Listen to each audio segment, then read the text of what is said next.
And when I woke up this morning, I was feeling pretty dangerous.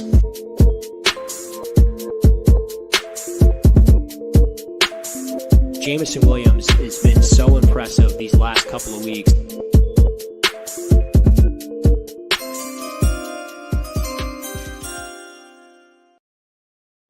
Hello, and welcome to another episode of the Cover One NFL Draft Weekly. I'm pumped about today's particular episode, and with me, of course, is Cover One's resident NFL draft expert, Russell Brown at Russ NFL Draft, and we are joined by another one of the fantastic Cover One hosts. I'm going to call him kind of the film room Jedi of the Cover One team, Anthony Prohaska at pro__ant, and we're gonna have fun tonight, guys. We are gonna go and do a live full round one mock draft. Hopefully, we can get it all in. I don't know if I have enough time. Might have to go to Home Depot. I'm not sure, but we're gonna try.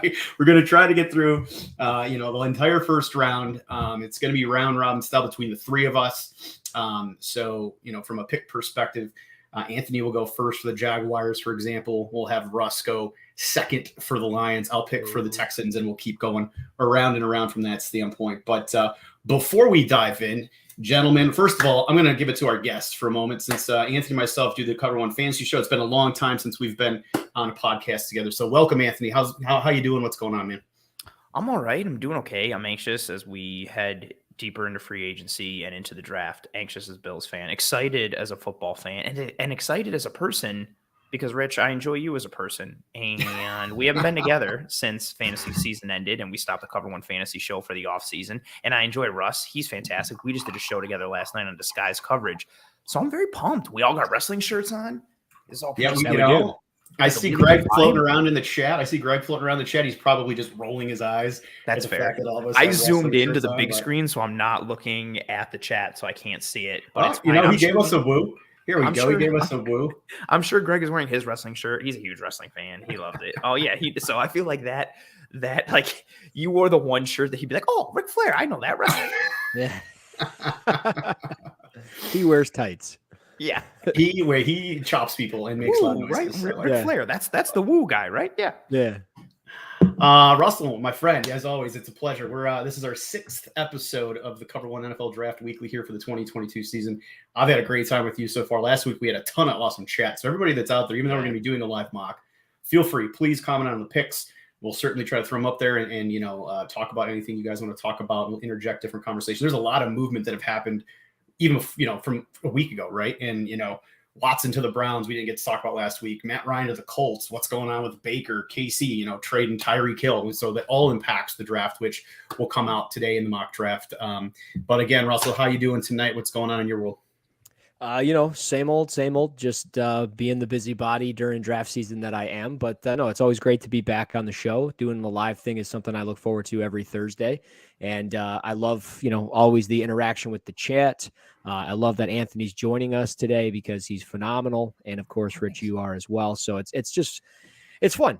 This is going to be fun. A live mock draft. I've been looking forward to doing this one for a while. So I'm glad we get to do it. Can I say something? Was phenomenal a pun on purpose because my AJ Styles shirt, or it just happened on accident? It was on accident. Trust me. There's nothing phenomenal about. There's nothing phenomenal about you. I have to say it to the people to make them feel.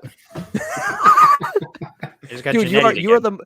I was gonna say you're the Marty Jannetty in my world. I mean, that's just how this works. That's just so hurtful. Oh man! All right. Today I know, Russell, you mentioned that you were going to drink a little bit with me today. Anyone out there, watching my figure, going to have a little drink with us. Today's selection for me is Jefferson's Ocean. It's a bottle I got for my birthday. I have yet to try it. So this is a first for me. It's a little blend of Kentucky Straight, bourbon whiskey, small batch. Should be a good time. So that's what I'll be. And it's got some of the ocean in it? It has some of the ocean, maybe. I don't know. Salt water? I don't know. I might start going crazy if I have too much of it. We'll see. But if you're out there and that is your thing, feel free to pour one with us, indulge, and or get crazy with your Diet Cokes, whatever you do out there. I got water. So one thing I'm going to do before we get into this, I'm going to kind of explain how we're going to try to do this draft. And it's probably going to be a little bit chaotic, so stick with us as we try to get through all of these picks and our analysis. I'm going to share my screen just for a minute and bring up kind of the tool that hopefully we can use here on and off to keep you guys informed about what we're going on. So we won't have this up the whole time, but pretty cool tool. You can do some mock drafting out there on this particular site, the Pro Football Network. So I thought it was pretty awesome. We're going to use it tonight for the mock draft as we kind of go through these picks. And again, let's chat it up, and let's have some fun with this. But Russell, before we start, I didn't know any of the movement that I mentioned kind of a moment ago. I didn't know if you wanted to dive in and make any comments on any of that to start, or if you want to just kind of sprinkle that in as we go ahead and do this mock. Yeah, I mean, just some of the movement that we've seen, obviously, it could impact as far as maybe where Malik Willis goes, maybe where Kenny Pickett goes. I think this mock draft, everybody should know that, this is just off of what we would do, not necessarily what we think, unless that's how we want to do it, what we think they'll do. But no, I mean, overall, Baker, we don't know where he's going. So obviously it could impact what Seattle does at 9. If he ends up going there, because he's not going to go to Indianapolis because they got Matt Ryan. We know the Browns aren't taking a quarterback because they don't have a first round pick anymore.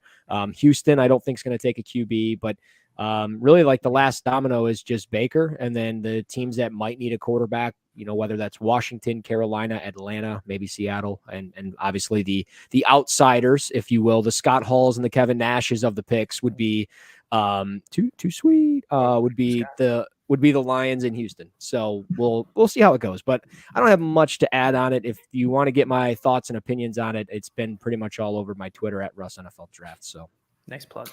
Excellent point. And I'm sure we'll get into it, as we make these picks. I'm sure we'll reference a lot of the movement that's happened this week. So without further ado, since I do want to try to get again through this whole draft prior to our friends at the Air Raid Hour at 9 p.m. Eastern, make sure you stick around to check them out. You know what? Let's just get going. So again, we're going to have Anthony. He will be selecting first for our friends down south for the Jacksonville Jaguars. So Anthony, kick us off. Who are they taking number 1, and give us little thoughts as to why. Sure. So I'll give some thoughts to try and keep it short but sweet. I went back and forth a little bit on this one with just the quality of offensive tackles that are available early in this draft. And I know some people are mocking, Evan Neal, Ekwonu was mocked at some point, number 1 overall. I'm going to keep it simple for the purpose of this. I think the Jags did enough in free agency to bolster their offensive line a little bit, combined with the fact that they can get some quality tackle prospects at the top of the second or even potentially in the third. I'm going to take Aiden Hutchinson, number 1 overall. I think he's the best dude on the board overall. You pair him with Josh Allen. You need to be able to rush the quarterback, and you have 2 solid edge rushers. Hutchinson does, everything you want. Like, he rushes the QB. He's got moves. He's got a pass rush plan, but he also plays the run. He's hard-nosed. He's gritty. He's one of your proverbial, first guy in, last guy out into the gym type of guys, almost kind of like the antithesis of Kayvon Thibodeau, which has kind of come up recently.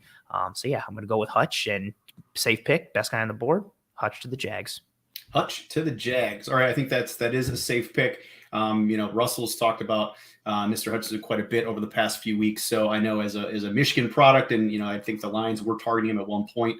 So if that does happen, and it looks like a lot of people might be settling on that out there in the mock draft world at number 1, then the Lions, of course, are up 2, and they're going to have to make a decision. So Russell, you are on the clock for your hometown Lions. Who are the Lions going to take at number 2? Let's get spicy, right? Spicy. Getting spicy. So I know, look, as much as I would love to just run to the podium and take the guy, I'm not going to do it. I think I would be playing it a little too safe.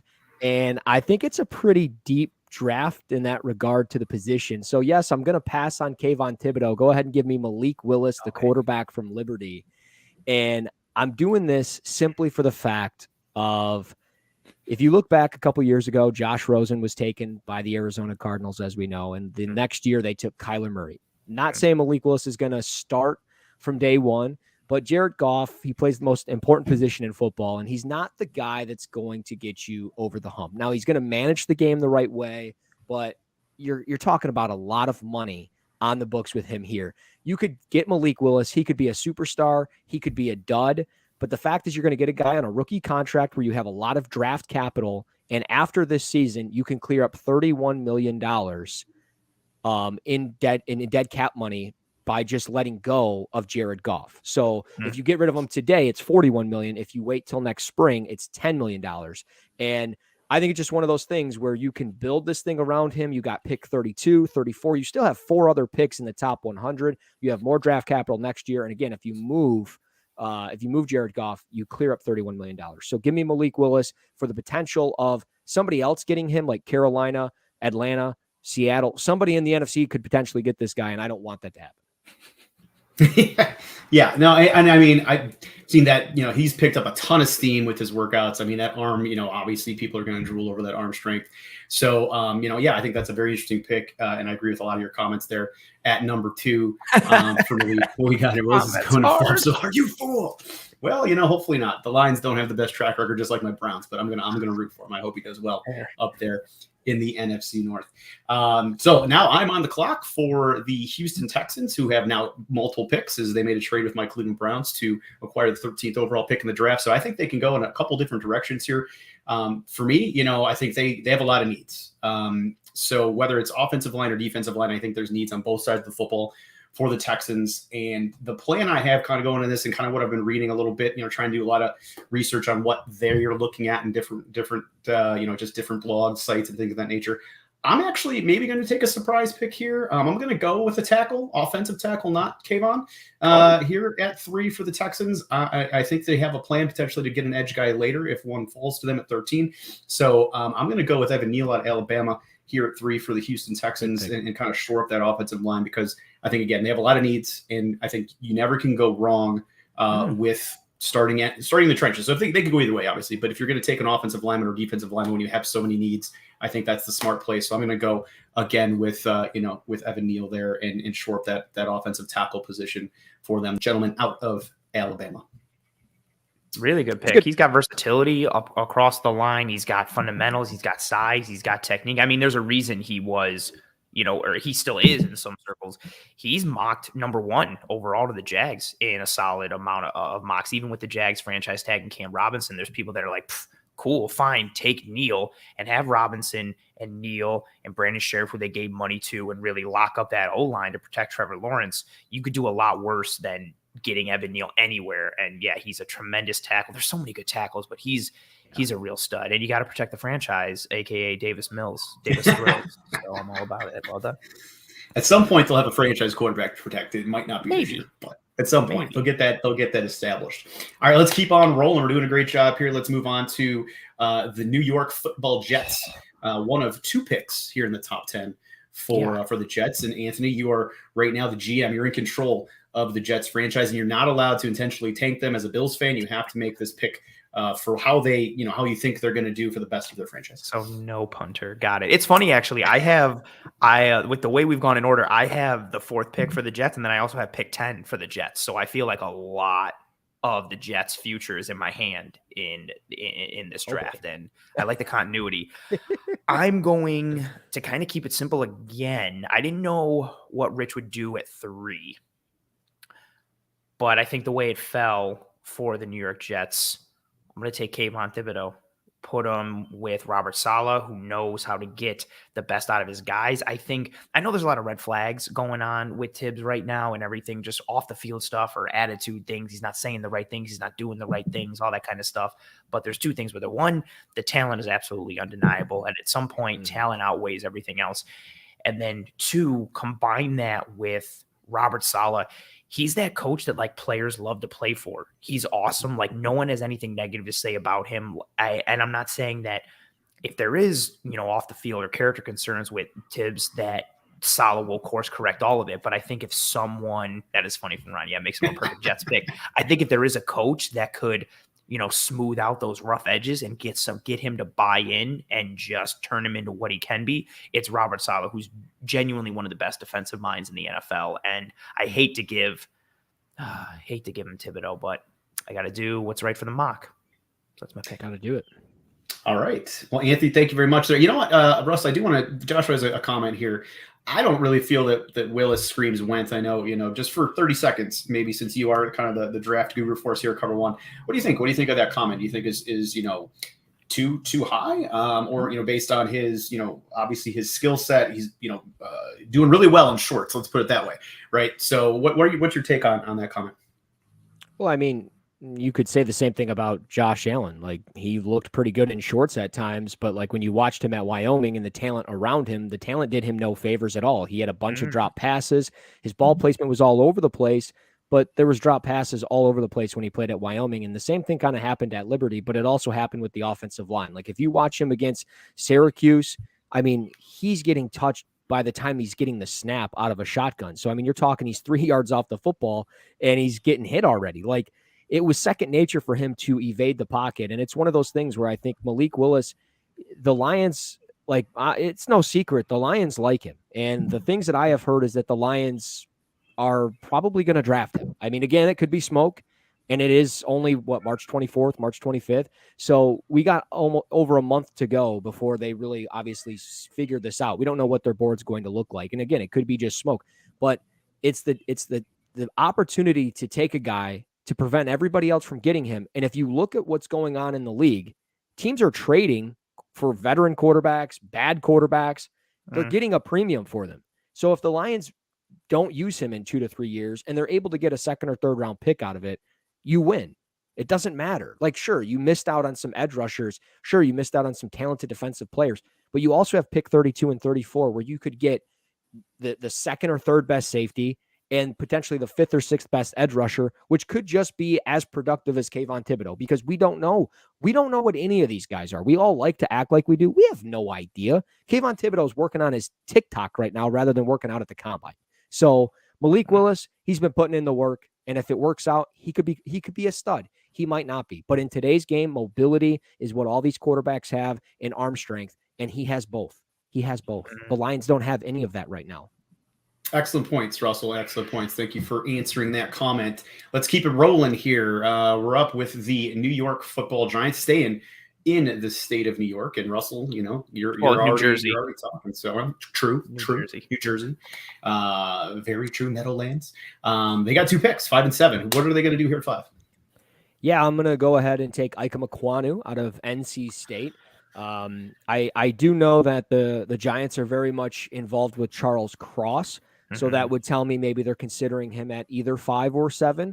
But I like Ike Ekwonu as one of the 5 best players in this draft. He's a really safe pick. He's one of those guys that's going to come in and start right away for you, whether it's at left tackle, right tackle, left guard, wherever it is.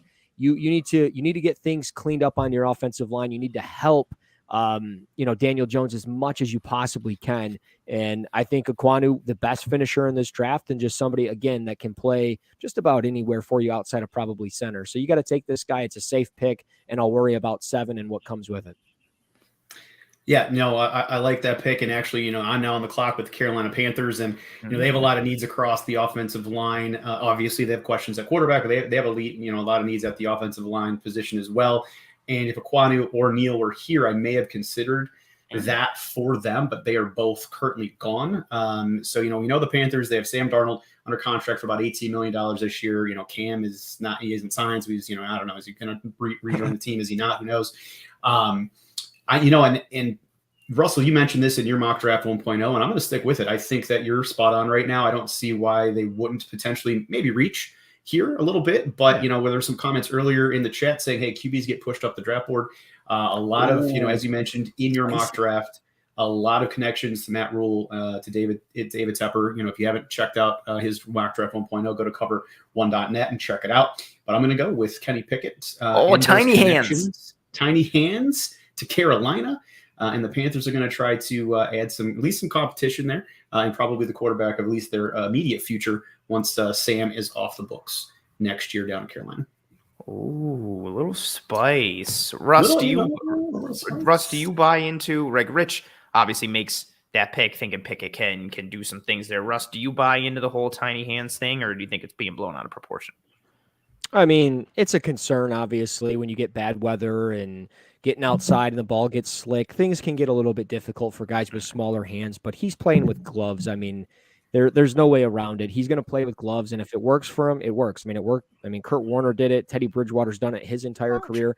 Not saying like, okay, he's either going to be Kurt Warner or Teddy Bridgewater, but I mean, if it works and he's a valuable piece to that offense and he does better than Sam Darnold or PJ Walker or anybody else that they have, That's really all that matters for this team. So they just need to find ways to get the ball in the hands of, Christian McCaffrey, DJ Moore, and somebody to not turn the football over. And I think Kenny Pickett can do that. So I like this pick a lot. And I think, honestly, the closer we get to the draft, the more I feel like it's probably going to happen. Ooh, I like a good answer. All right. So we're moving right along. We're back to pick 7. We're back to the Giants. I'm excited for this one.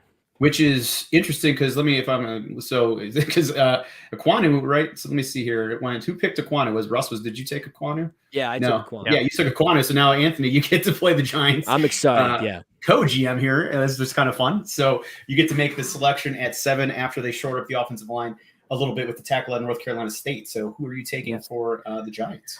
So I had 2 needs coming into the first round there when I was looking at the Giants, and it was between tackle and another position, which I'm going to talk about right now. But Kwanu's already there, so I don't have to worry about that market anymore. I look at this roster that is kind of like middling in certain areas, kind of above average in some areas. There's honestly a lot of questions. They got a new GM, a new coach, reshaping everything a little bit. They also have a new defensive coordinator, and that defensive coordinator is Mr. Wink Martindale. He likes the blitz. He likes chaos. He likes pass rushing presence. He likes versatility. I think I've said it a lot on the shows. Ed Reed is my favorite player of all time. So mid-October every year when the Bills were terrible, I would really pay attention to the Ravens a lot because I liked Ed Reed and I liked Suggs. And I've always had a kind of a soft spot for the Ravens. So I'm very familiar with Wink and what he did in Baltimore and his career and journey. So I'm going edge rusher here. Now I'm torn. I've gone back and forth on a couple edge rushers. And I'm just going to go with the guy who I took, and I'm going to go with Mr. Jermaine Johnson from the University of Florida State. His length. Great pick. Thank you, sir. His length, his burst, his ability to play the run. I think he's already got some technique and some polish to his game, and he's got all the athletic measurables that you look for in a modern day edge. He can bend. He can beat you with speed to power. He's got length. He can go long arm. He can go with some technique. And then you add him into a defense that's got some guys already, and it's got more of the run stopping pieces in the Leonard Williams. You pair him with Azeez Ojulari you got last year, see what you work off the edge. And again, with that length, the size, the athleticism, I think he really fits for what Wink wants to do, which is really just kind of that organized chaos philosophy, bring some zone blitzes, drop some guys, go with a regular rush, kind of play games with that organized chaos fashion. I think Jermaine fits that well. I was between Jermaine and Trayvon Walker for me. I'd have Jermaine higher. Especially in this scenario, based on what he can do and how I think he fits into Wink Martindale's defense. I love the strategy there. I kind of talked about it with my Texans selection at 3, kind of trying to build both, lines. The both of you did that as co-GMs of the Giants there with the Ekwonu pick at 5 and Jermaine Johnson at 7. So I think that, we'll see if the Giants are as smart as both of you, because I think that's intelligent, drafting strategy from you guys. So let's head over to Atlanta. Atlanta now on the clock, the 8th pick. Russell, you're back up as the GM of the Atlanta Falcons, who traded Matt Ryan. So they signed Marcus Mariota, but a lot of change right now down there in Atlanta. Yeah, Atlanta had about 12 reps, I believe it was, at the Cincinnati Pro Day today, which tells me they're either in on Sauce Gardner or Desmond Ridder. They're trying to figure out which one. Not saying I'm not going to take those picks, but I am going to go at wide receiver, and I'm going to go with my top guy, and that's Drake London out of USC. Oh, you jerk. I need to get a pass catcher in this offense. I mean, Julio has been gone for a while. Calvin Ridley is gone. There's nothing really in this offense. Russell Gage is gone. They need a pass catcher, and with this, I get the guy that's top on my board, and he's somebody that can win at 50-50 balls. He can win vertically down the field. He's got the great size, athleticism. He works his hands off press down the field. I mean, we talked about him last night on disguised coverage quite a bit, and a lot of these different receivers. But Drake London, top receiver for me, top 15 player, and it's certainly a first-round player. So the fact that he's there at 8, I'm gonna go ahead and add him in there and hope that he's Mike Evans 2.0, so I can compete with Tampa Bay in that regard. Yeah, I mean, I think wide receiver makes a lot of sense for the Falcons. obviously the unfortunate situation with Calvin Ridley there, and they need some playmakers there at that skill position. So I like that selection to the Falcons.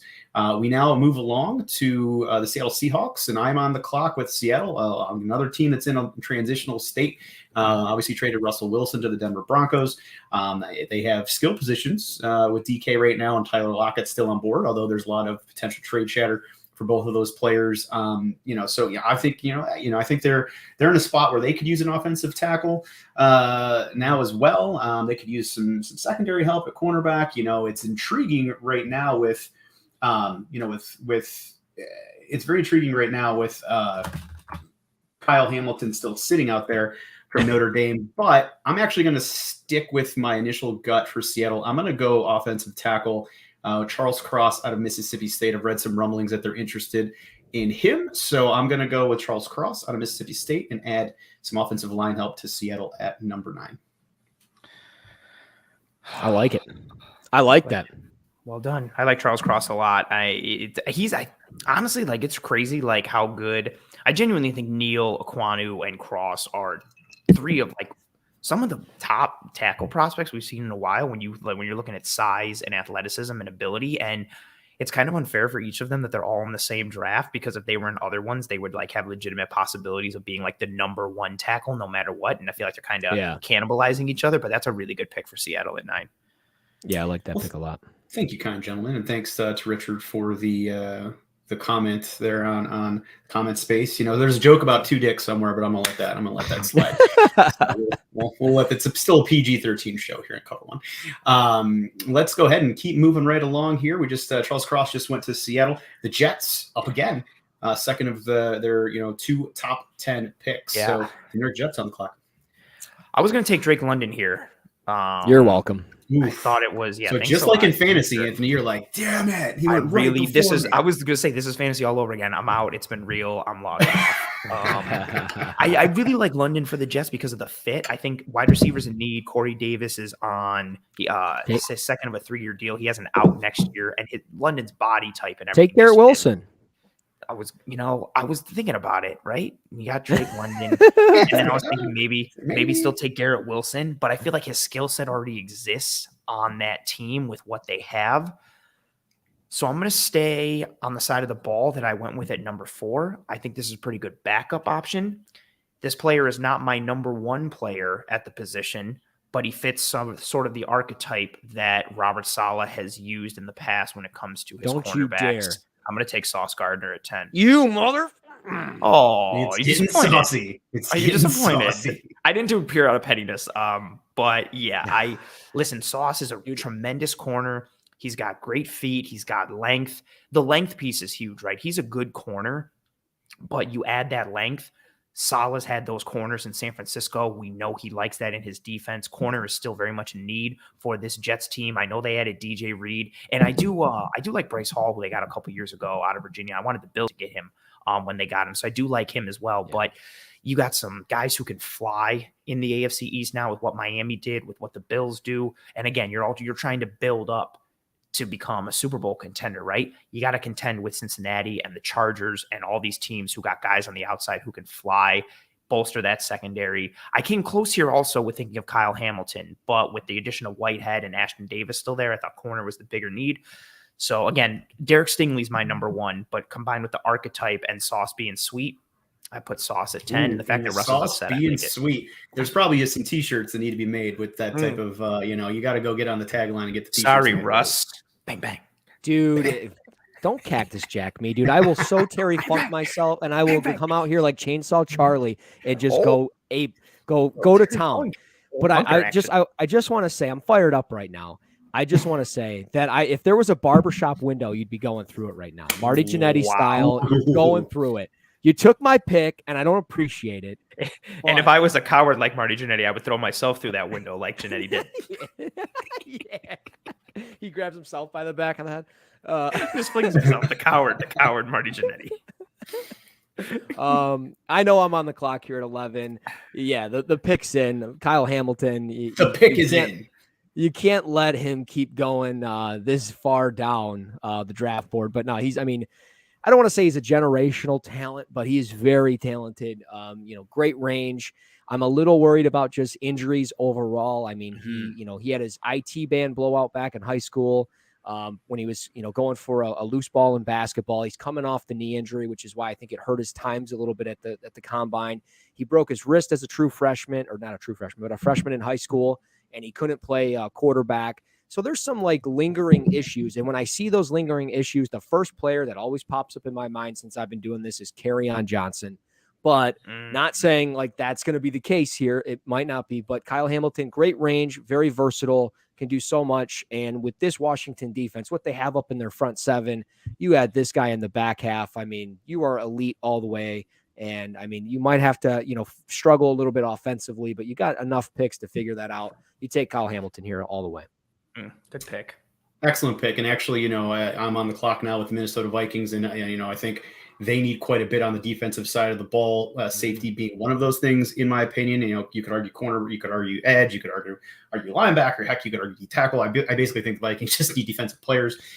So if Hamilton slid to them at 12, I was going to be all over that at 12. But obviously they have nice skill positions. They have they just extended Cousins, Thielen, Jefferson, Delvin Cook. So offensively, I feel they're in a really good spot. I think they actually have a decent pass rush with Daniel Hunter and DJ Wanham. So, there's a couple of guys I'm kind of looking at here. Jordan Davis comes to mind as a D tackle to possibly squeeze in there, but I'm actually going to go a different spot. I'm actually going to go Trayvon Walker. At his size, he's playing at 275, and I've read some things he could play maybe up to 300. So you could do a lot of things there. Maybe you play him inside a little bit, you play him on the edge. So I think he brings a lot of versatility to that defensive line for the Vikings. So I'm going to go with Trayvon Walker out of Georgia for the Minnesota Vikings at 12. I love that fit. That's a great pick. I just put it in the chat, and I might even post a couple comments in here on just my analysis to just make sure that we speed along. I don't want to keep anybody up all night, but I will say I love that fit for Trayvon Walker. That's a great spot, and I hate the Vikings. And I hate the Vikings. We wanted to get some good analysis through the top 10, 12 picks. The Houston Texans up again at 13. I mean, if we want to roll through 5 or 6 to kind of get us back up on from a time standpoint, we certainly could do that. But go ahead to Texans on the clock, 13. I chose Evan Neal for them at 3. So they already have some offensive line help. But where are we going at 13 for the Texans? Texans got a lot of woes and not a great roster. I'm not going to lie. I was looking at Trayvon Walker here.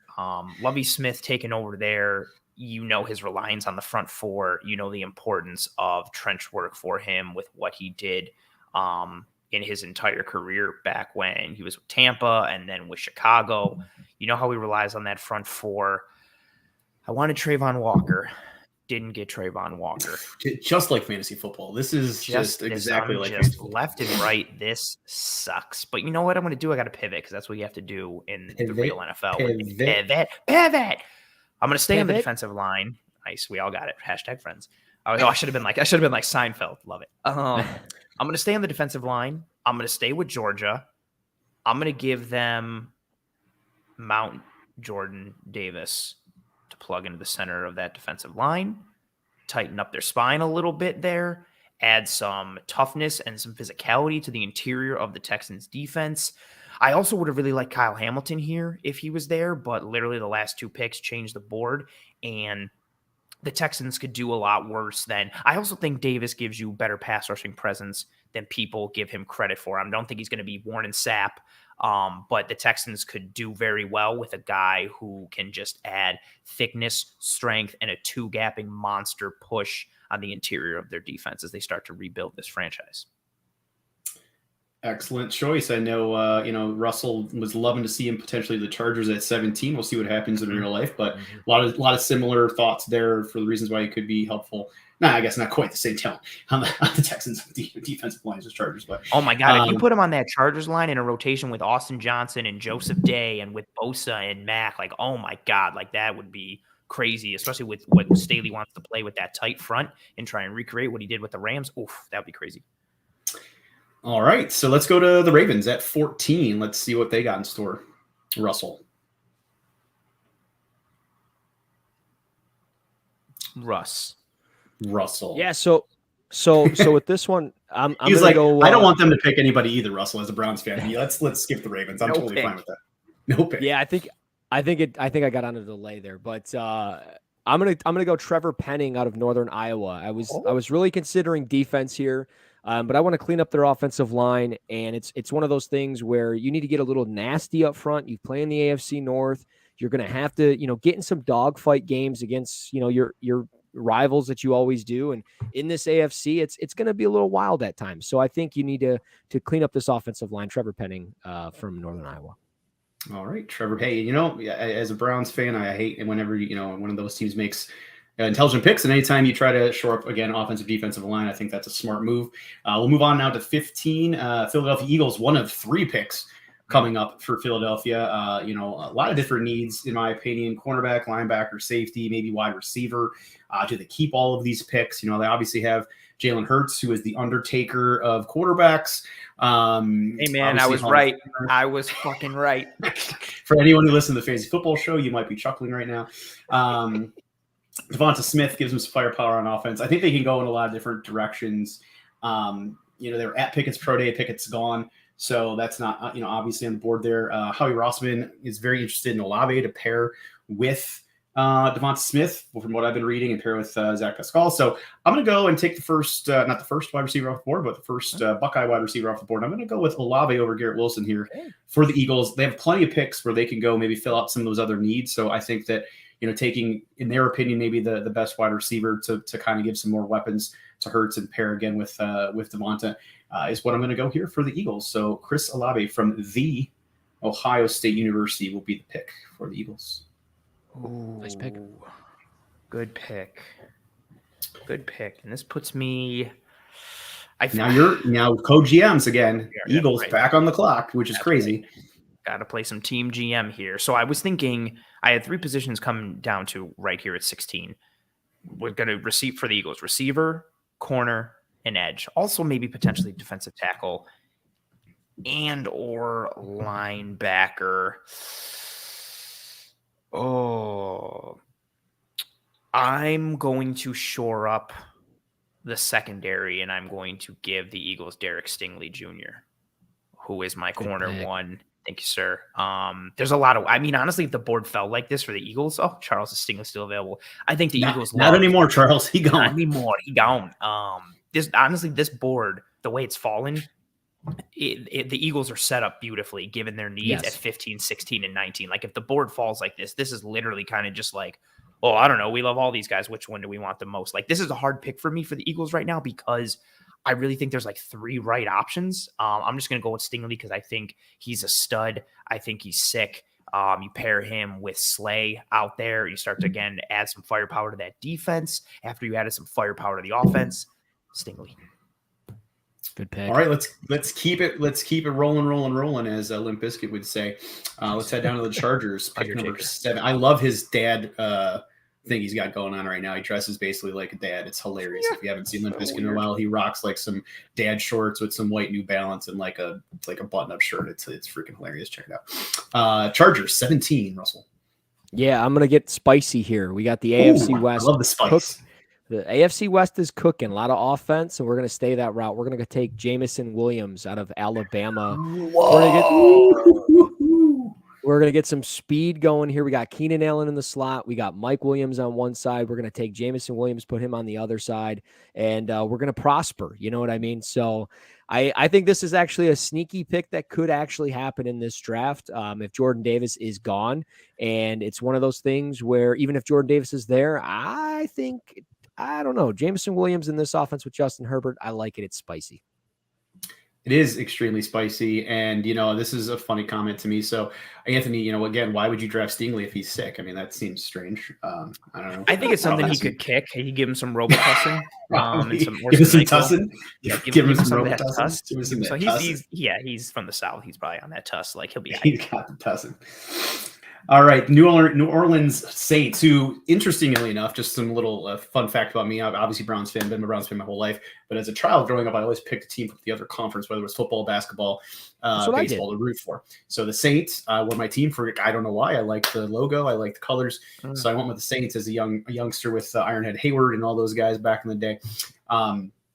So I have the Saints here at 18. I still have the starter coat in my basement. The legit, like, unreal couch starter coat of the Saints down in my basement, which still fits because back then you bought things 7 sizes too big. So still fits today. The Saints, obviously, they just signed, Crab Legs Winston to 2-year, $28 million, 21 guaranteed. So I think they got their quarterback potentially short up. A lot of people thought maybe this was a quarterback landing spot. Kenny Pickett, maybe Matt Corral. I don't know. I don't know that they're going to do that. They have Teron Armstead, who just is signing with Miami. I don't know. They had a large contingent, though, at the OSU Pro Day, which I thought was interesting. So I'm actually going to go wide receiver here for the Saints, since they certainly could use some skill position help. And Garrett Wilson has kind of been sliding down the board, in my opinion. So I'm going to stop that slide right here for the Saints at 18. I think they're going to grab Garrett Wilson out of the Ohio State University, who they were kind of checking out at the Pro Day, along with some other players from Ohio State. So Garrett Wilson to the Saints at 18. Great pick. Oh, boy. Ooh, boy, 19 now. I'm torn. Another Philadelphia Eagles pick, those draft hoarders. I've got a lot of doubles. I've got the 2 Jets picks. I've got 2 of the 3 Eagles. I have both Green Bay Packers picks. So I've got a lot of GM continuity here. I'll be honest where my head is at right now. I was leaning defensive tackle for them for a long time. They brought back Fletcher Cox. So that's kind of changed things a little bit. I think they have a need at edge. I also think they have a need at linebacker. And I'm just trying to figure out, given the edges, given the linebackers, you know what we're going to do? Let's get spicy. I'm going to give the Eagles Nakobe Dean. Nakobe Dean. And it made Russ upset, so that's also a little benefit. Listen, this was between Karlaftis. I don't love him a ton, but I think his skill set and the type of rusher he is fits what the Eagles like to do. They like their edge rushers to be those Brandon Grahams, the Derek Barnetts of the world. They brought in Reddick for more of a little pass rush pop. I think Karlaftis could fit here, but their linebacking core, no disrespect, is weak. They're not very strong. Dean is a bullet coming forward. He's a monster on the blitz, which the Eagles like to do with their linebackers. He's great coming forward. He can still develop his game coming off blocks, but he's physical. He's nasty. He's violent. He can play coverage. He can run sideline to sideline. He adds another attitude piece to this defense, given what they've already got up front and given what they've got on the back end with Stingley and Slay. So this is a combination of, and Dean is sick. He's linebacker 1 for me. I think he's one of the best players in this draft. It also fits a need. So Nakobe Dean for the Eagles. I like that pick, Anthony. And real quick shout out to everybody in the comments. So I'm just going to raise my glass to you guys. You've been chatting up a storm. Love every one of you. Little cheers to you folks. If you are indulging and you want to put what you're indulging in, feel free. I always like to talk libations as well. So appreciate all of you guys. Hit the like button if you're out there on any of the social media, whether it's the YouTube, Facebook, whatever. We definitely would appreciate it. But let's keep it on. Keep rolling. The Steelers, F them. Pittsburgh Steelers up at number 20, and I'm really happy I didn't have to make this selection because I would have taken a punter for sure, but Russell is up at number 20 for the Pittsburgh Steelers. Man, I'm going to struggle with this one because I don't even know. I don't even know what to say. They're a weird I don't know pick. What to do. It's such a weird pick. I'm just go to the offense. What offensive tackles are available real quick? I don't think there's anything great. You have Tyler Linderbaum, who's a center, still out there. You got Kenyon Green at the guard position still out there. A lot of the tackles are kind of picked over at this point, in my opinion. That would be, Tyler Smith or Tulsa. I don't know if that would be a first round consideration here at 20. I think that's a little bit of a reach. So what's his face from Central Michigan, who I always forget his name? Bernard Raymond. There you go. I'm not taking him. Yeah. Go ahead and give me Matt Corral. As a Browns fan, I'm absolutely loving that the Steelers could be in this position on draft day and doing the same thing that you are right now. And are like, what do we do? Because that's really exciting to me. A little Matt Corral action. A little QB. Take a quarterback. I'm like 15 minutes ago. I'm like, just to save myself some time, and here I am eating up the clock.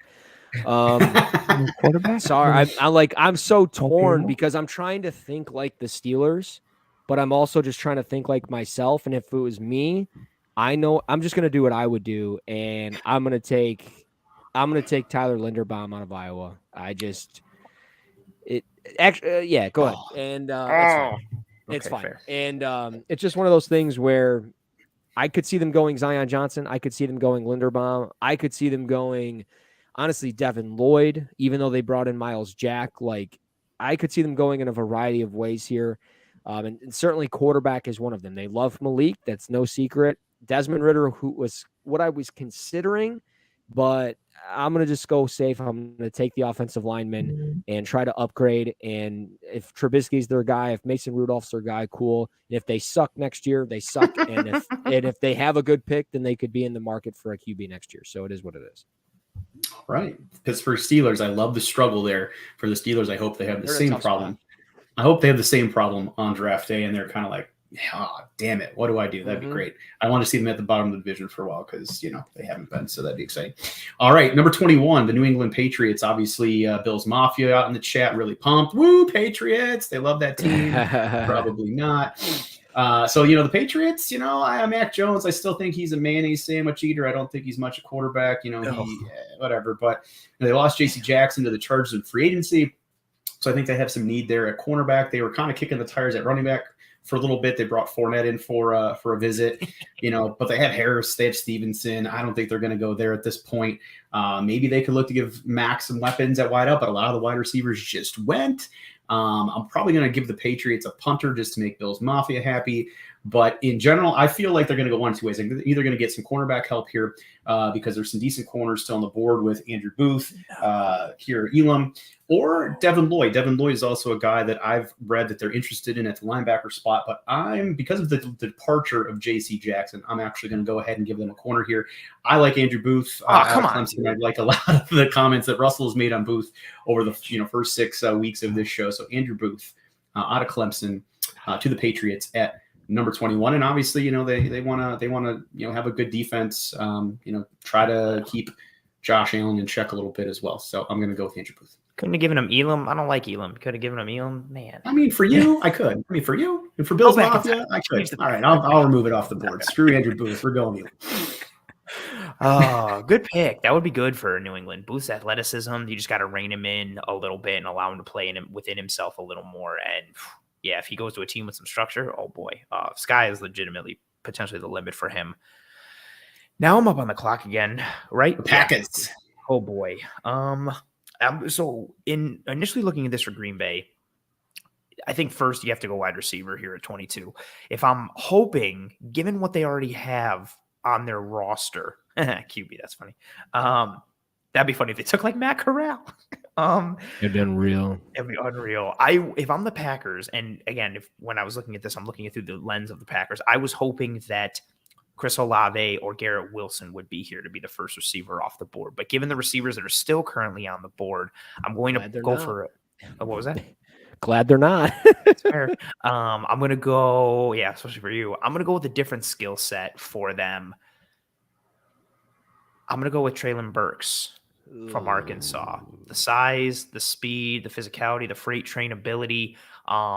They've got Cobb, they've got Rodgers. I know they've got Lazard, but he's more of like a support 2-ish, 3-ish. I think Burks gives them a guy with some upside and some physicality and athleticism that they don't really have a ton at the receiver position, along with some speed.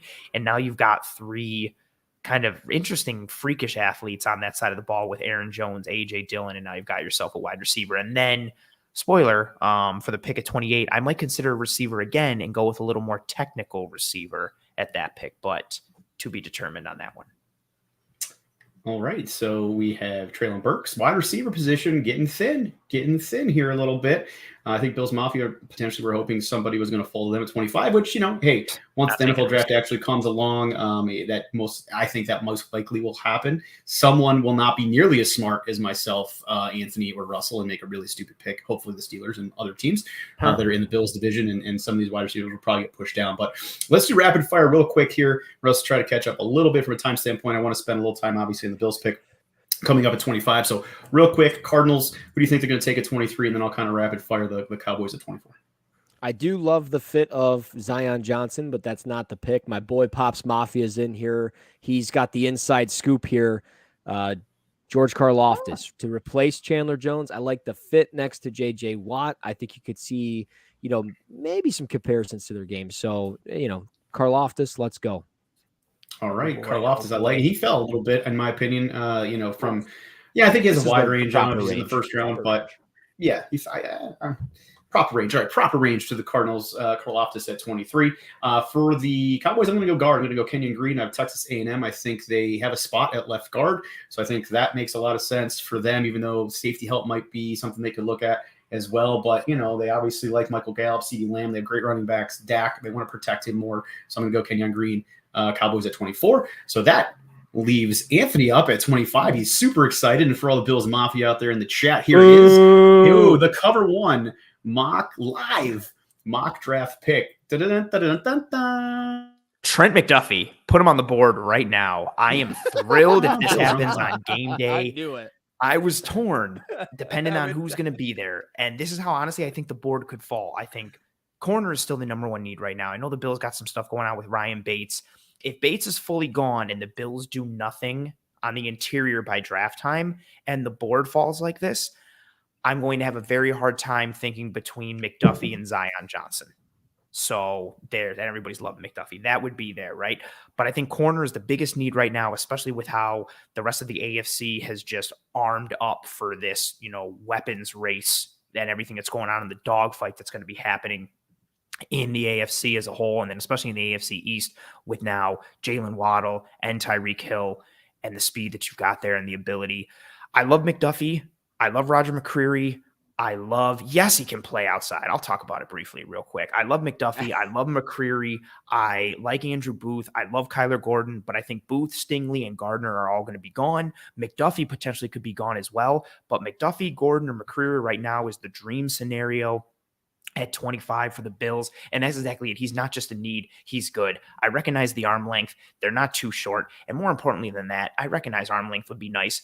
The tape is what matters. His feet, his hips, his zone eyes, his ability to play press and come out and bail, his ability to play man coverage at the line of scrimmage and in off, his ability to function in his zone and read the quarterback's eyes and drop out and give support to another route. Like he's playing cover 2 and he's the up man, right? He's got those flats and he reads the quarterback's eyes and he drops on the post and crushes a receiver to force an incompletion, or he comes up in man coverage on a drag and avoids the trash and makes a big stick. I am a big fan of Trent McDuffie. The Washington boys are a sick cornerback grouping, he and Kyler Gordon. I also love Roger McCreary. Like I mentioned, McDuffie arguably is corner 3 for me up there with Booth. I love him. I love him. I love him. He gives you scheme versatility, man, zone. He can function in both. He's got a good head on his shoulders. He's got good character. He can tackle. He's physical. He ticks a lot of boxes. I don't care about the arm length. I recognize it. Don't care. Feet, hands, head, hips outweigh arm length every day of the week. Trent McDuffie, I've spoken too long on it. I'm getting a McDuffie jersey right now. I'm going to the store, making one. I'm pumped. I was sitting here. I'm like, I'm pretty sure Chat is on fire. McDuffie. I think he's drafted McDuffie, but he hasn't said it yet. McDuffie. I don't know. McDuffie. I'm very excited. If the board falls like this, I'm going to be uncontrollable night one. I loved it. That was an impassioned speech for McDuffie, and Bills Mafia was going crazy in the chat. You know what, Bills Mafia, I'm going to pour, and we're heading down the wire here. I'm going to pour a little bit more out for you for that pick because I feel like I'm an honorary member of Bills Mafia at this point. You're definitely my second favorite team, so I hope you get what you want, and I think cornerback is a huge position of need for you. And I actually spoke about that a couple weeks ago when we were talking about Jamison Williams to the Bills. at 25 when we were first going over Russell's mock draft. Now, granted, that was over a month ago at this point, but yes, I think a corner makes a ton of sense for Bills Mafia. So excellent pick. Let's keep it moving. 26, the Titans are up. Russell, what are the Titans doing? Yes, I mean, in my mock draft 1.0, I had Matt Corral go to them because I think it would be perfect for him to sit behind Ryan Tannehill. But because of the loss of Roger Saffold, I'm going to go ahead and take Zion Johnson here. It's he's too good to pass up. You get a guy that can play all 5 positions, center, either guard spot. He's going to be a plug and play guy, really stout as a run blocker, and just can hold his own in one-on-one situations. So I love the fit. Love the work ethic, and I think Mike Vrabel would love him. And I also think his son played at Boston College, if I remember correctly. So Tyler Vrabel, I'm pretty positive played there. So wouldn't surprise me if there was some connection. Okay. All right. So Zion, I think that's a great pick at 26. Obviously, certainly could have. The Cowboys could have looked at him at Kenyon instead of Kenyon Green. I've just read a lot that they're kind of kicking the tires on Kenyon, so that's why I went Kenyon over Zion at 24. The Tampa Bay Buccaneers are up at 27. Obviously they have a lot of their positions on the offensive side of the football kind of figured out. In my opinion, they just re-signed Leonard Fournette, so I doubt that. I don't think they're going to add much offensively. They just signed Russell Gage as well, so there's a ton on the offensive side of the football. I think they're going to look defense, and I think they can go a couple different directions here. Cornerback, I think defensive tackle. I'm not sure what they're going to do, if they're going to bring back Sue or not. I'm torn a little bit here between D tackle, somebody like Devontae Watt, or Kaiir Elam at corner, and I'm going to go with Kaiir Elam at corner here. I think there's a chance they maybe bring Sue back at D tackle since he hasn't gone anywhere quite yet. So I'm going to go Kaiir Elam, and they're going to add some a player to the defensive side of the football. I think that's where they need the most help. Obviously, Brady in that offense has plenty of skill positions to make another deep run. So I think they're going to get some defensive help. Ooh, interesting. Packers at 28. I kicked around some ideas with them. Trade the pick to the Lions for a 7th rounder. Punter Matt. No. If you take Tyler Smith here, I'm gonna lose my mind. I'm not. Okay. Am I? And I'm only saying that because I saw this pop up and I'm like, dude, if he's reading the chat, I'm gonna lose it. No. I'm torn between defensive tackle and double dipping. I'm going to double dip because of the age and depth that the Packers have at the wide receiver position. And if Rodgers is going to be the guy for a couple more years, they need to reinforce it. If not, and Jordan Love potentially takes the reins, you got to support him too. I think the line is still in good shape. I just don't know what they think of Amari Rodgers. Why are you shaking your head? Yeah, I know who you're going to take. I know you're going to do it. You want to? I'm going to take Jahan Dotson. You State. I mentioned it earlier with the double dip. You got Burks, who's a physically imposing guy, size, got some speed once he gets going. You're Spike Dudley to me. Oh, wow. Actually, I'll take that. Spike can bump, so that's fine with me. And he's got some awesome. When him and Balls Mahoney finally beat the Dudleys for the tag titles in ECW, bro, that's a top 5 moment. So I'm cool with that. I'm cool with that. I'll be Spike. Dotson's got route running ability. He's got explosion. His extension at the catch point is great. I think this is garbage. I think he has the best hands in the draft for the receivers. I'm going with Jahan Dotson. I'm sorry, bro. This is why I can't have nice things. Guys like you. Sorry. You want me to take it back? What? Anthony, I think that we need to get Russell in a fantasy draft with us because he has similar anger issues with you and players go ahead of him. So I think this would be a great time. He needs to join our fantasy football but see, imagine how much when you do fantasy, you got to ratchet it up and dial it up because that actually matters. Like this, we're just nothing. Yeah. We're not picking these guys. Just on the block. You're right. Fantasy, I'll punch through my computer in a heartbeat. And obviously, for everybody out there in the chat, if you do love wrestling, coming soon will be the 3 of us for a Cover One fantasy wrestling and/or just wrestling podcast. I'm gonna press it. I want to do a wrestling podcast. We'll see. All right, the Chiefs up here, 2 picks in a row. I believe Russell, you're up first, and then I'm gonna go with 30. So. Chiefs, a lot of things going on. They just got rid. They just traded Tyreek Hill to the Dolphins, and although they just Juju Smith, right, a wide receiver, they just signed Valdez Scantling from the Packers. So they're addressing that a little bit. But what are they doing here? 29. Well, I would like to go wide receiver, but I just think with some of the moves that they've done, it's a deep class. I still have pick 31. I'm going to go get myself a playmaker defensively, and I'm going to put it right in the middle of my defense, and that's going to be Devin Lloyd out of Utah. The fact that he's still here, yeah, that's what you get. This is one of those things where I think you can put him in the middle of this defense, versatile, and he can play in the box. He can cover. He can do a bunch of different things, and in this division, you're going to need a guy like that. So, yeah, give me him. And also, I'm with Jason here. 1.1 fantasy wrestling, MJF, mid. MJF. Oh. MJF, kiss the ring. Kiss it. Wow. Kiss the ring. Kiss it.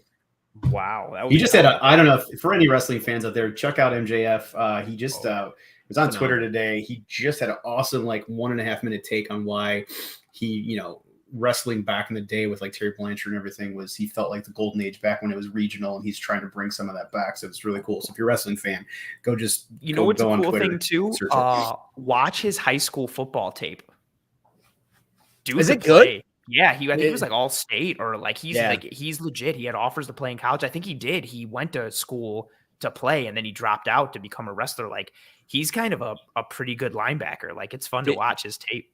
Did you see his interview when he was with Rosie O'Donnell when he's 6 years old? I've seen still shots of it, but I haven't. I've heard a little bit. Yeah, where he's just it's on YouTube, and you can he sings like opera, dude. It's funny as it's funny as hell, and he talks about becoming a pro wrestler and the fact that he did it, and he's like, I'm gonna be. And then Rosie O'Donnell was like, you should be like an opera singing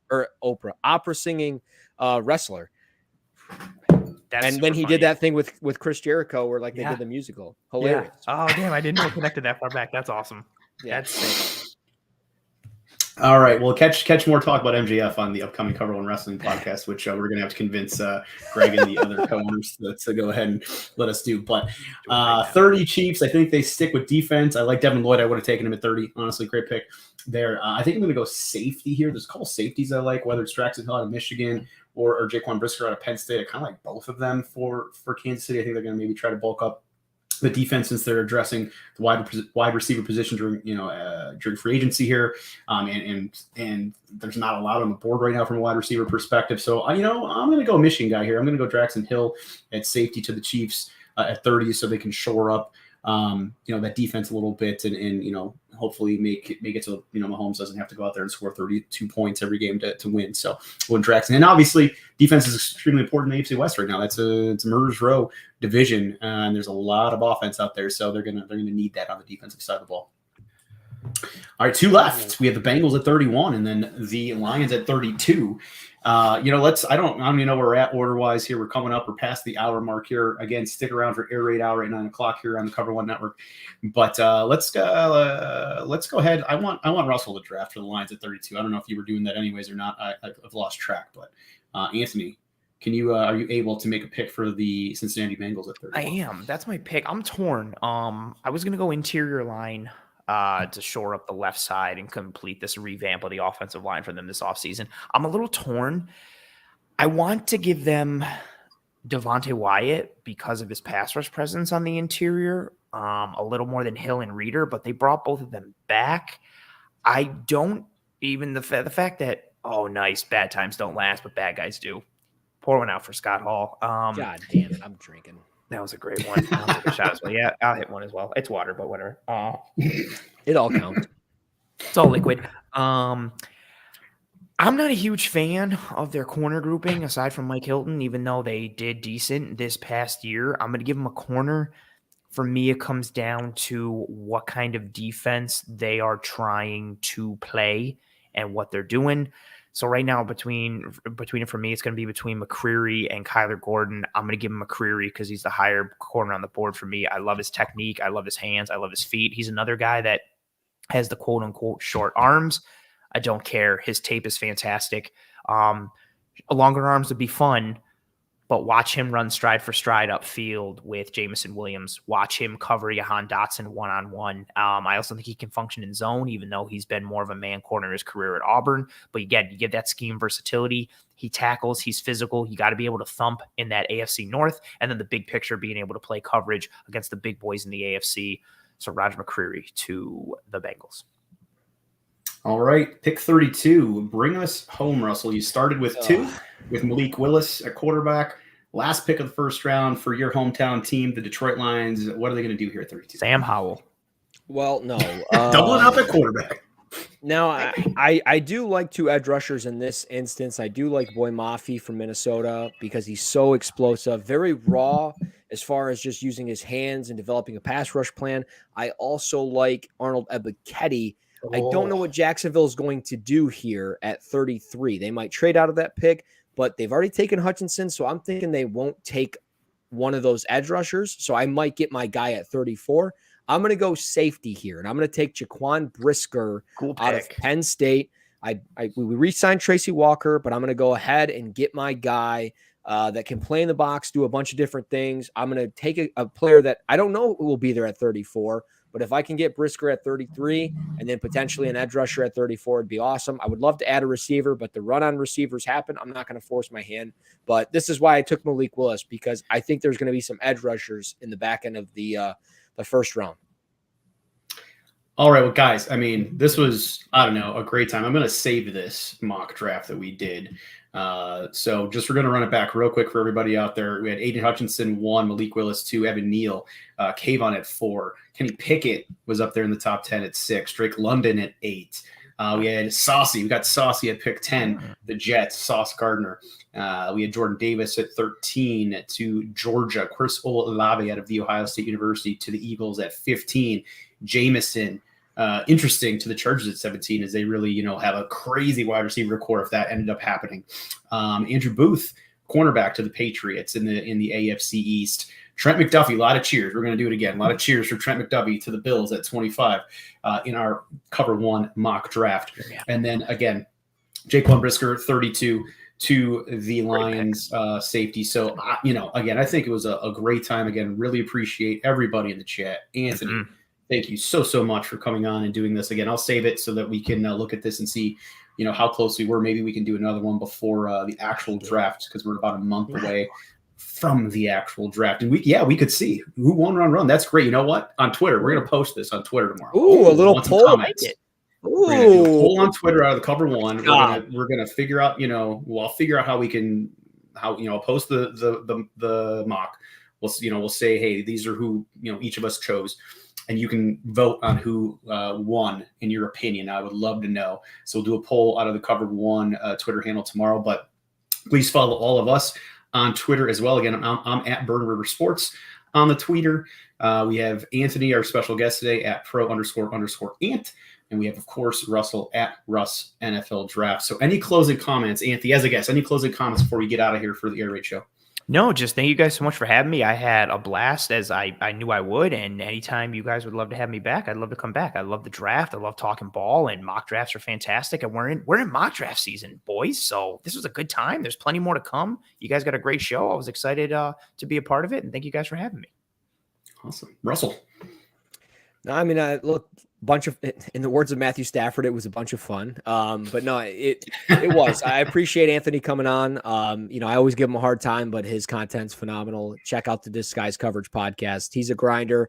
He is the Iron Man of the brand outside of myself, maybe. I don't know. We'll have that match one day. We'll see who goes a little harder in the paint there. But no, he's phenomenal. But it was a lot of fun. I'm excited to see who won the poll. But Rich, my man, thanks for driving the car as you always do. It's always it's never bumpy when you're riding the car. So that's thank what you. she said.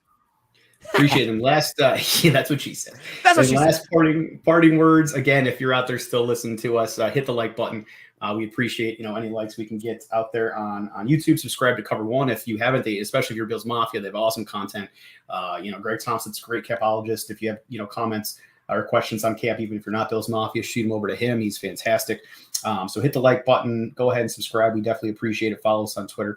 And again, for Russell, for Anthony, this was the Cover 1 first live mock draft spectacular of the season. We appreciate you guys. We are out of here.